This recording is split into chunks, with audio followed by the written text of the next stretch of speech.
This over 200-acre project that we're seeing today has come out of a collaboration between CAL FIRE, the Resource Conservation District, state parks, and private landowners. We're really lucky to have this great team of people coming together to help develop and execute this project.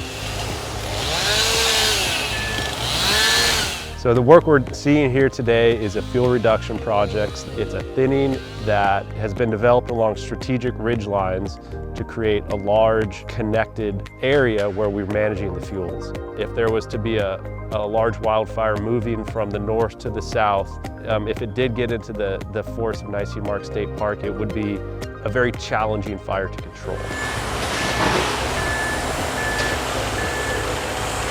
One important thing that the Demonstration State Forest can provide utilizing these grant funds is we can do multiple different types of fuels projects, from piling and burning to use of large equipment such as masticators, chippers, and we can also incorporate that into a timber harvest plan, which we recently did. So we can give a suite of options when people come out and look at what we've done.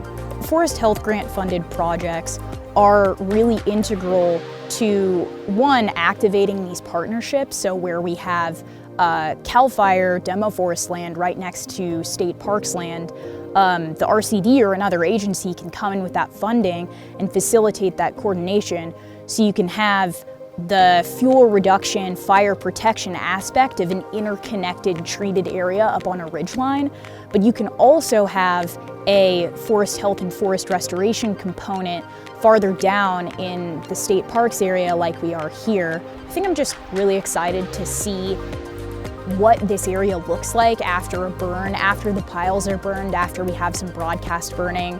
There are some rare plants that occur higher up on the ridge, this rare penstemon, and that penstemon is it really likes disturbance. So we noticed after the 2019 treatment, which had a larger mastication component than this treatment, we saw penstemon growing in some of the areas where the litter and duff had been disturbed.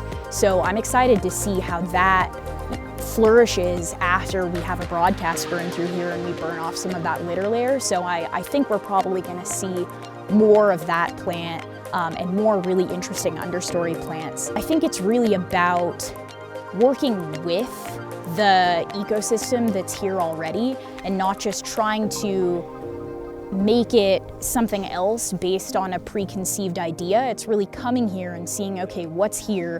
What areas do we need to avoid? What areas need a little bit more work? And working with the ecosystem in that way, that's what stewardship means to me.